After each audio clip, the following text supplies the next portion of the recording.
quand on cherchait à faire par exemple Thomas ou Coupole ou vrille, eh ben, on faisait Thomas, Coupole ou vrille.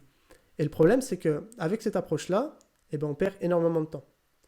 Parce que quand on démarre ce mouvement-là, on n'a évidemment pas les qualités physiques qui sont développées. Euh, Ça peut être le cas si on est déjà, entre guillemets, très avancé dans le break et on a développé quand même un panel d'habilités qui est assez important. Mais quand on débute, ou en tout cas, on va dire, les 10 premières années, généralement, vous manquez de qualité physique.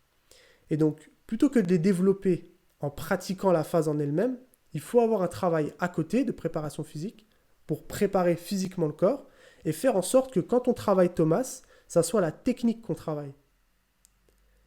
Et c'est là la grosse différence. C'est que quand je fais Thomas, je ne suis pas censé penser que je vais gagner en souplesse, que je vais gagner en gainage, que je vais gagner en force. Non, ça c'est la préparation physique.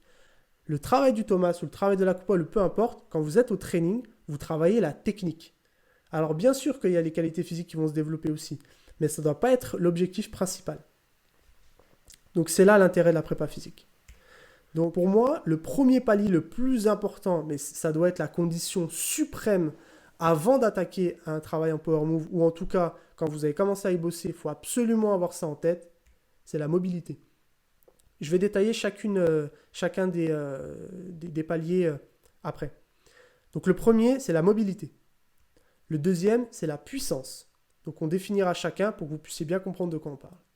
Le troisième, c'est le gainage, que j'aurais pu mettre aussi slash coordination, qu'on considère aussi comme de l'intelligence motrice, la coordination. Mais j'ai fait le choix ici de parler plus du gainage parce que la coordination, pour moi, va rentrer plus dans le travail technique que physique. C'est discutable, mais moi, c'est l'axe que je prends. Et le cardio à la fin. Donc là, les filières STAPS et BPGEPS, s'il y en a parmi vous, ne comprendront pas pourquoi je mets cardio. C'est un peu plus complexe que ça, je vais rentrer dans le détail après, mais c'est juste pour que vous ayez ça en tête. Donc pour moi, on ne travaille pas le cardio avant d'avoir développé le gainage, avant d'avoir développé la puissance et avant d'avoir développé la mobilité. Et donc je vais vous expliquer pourquoi. Un des fondamentaux à respecter, ça va être la souplesse. Si vous manquez de souplesse dans un mouvement, vous allez dénaturer son expression et vous allez ralentir son apprentissage. Plus vous allez être souple, meilleur sera votre apprentissage technique. Parce que du coup, vous allez être ralenti dans rien.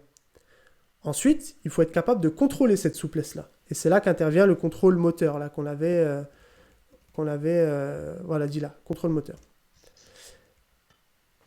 Donc, ok, je suis souple, je suis capable d'ouvrir les jambes. Par contre, il faut que je sois capable de faire ce mouvement-là, de contracter suffisamment les fesses pour ouvrir et de maîtriser ce mouvement-là.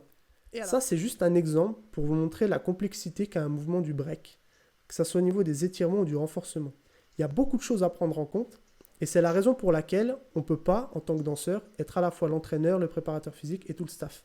Parce que derrière, ça induit tout un tas de compétences et de connaissances qui ne sont pas incroyables à acquérir, mais qui sont longues et qui, du coup, c'est mieux quand c'est une personne qui se tape le travail. Donc voilà, en gros, pour la mobilité. Donc, souplesse, contrôle moteur et équilibre. Ouais. Car Li Sheng, typiquement, c'est ça. Alors, pour l'orthographe, tac, je vous enverrai la vidéo peut-être dans le lien. Donc, ouais, il a une explosivité de dingue dès le départ. Et après, il est puissant.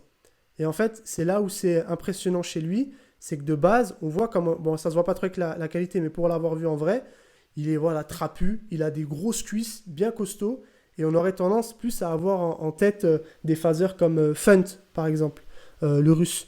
Donc des gars un peu fins, qui fassent bien, qui n'ont pas trop entre guillemets, de poids. Mais c'est là, du coup, où on se rend compte que le poids, si c'est du muscle, du nerf, de la vraie force, c'est largement profitable à votre pratique des power moves. Ça, je vais y revenir après, mais c'est hyper important de se renforcer et comment dire, de ne pas croire que parce qu'on va utiliser de la charge ou prendre du poids, on va être moins efficace, on va galérer. Non, sortez-vous ça de la tête. S'il y a quelque chose à virer dans le poids, c'est du gras, c'est pas du muscle.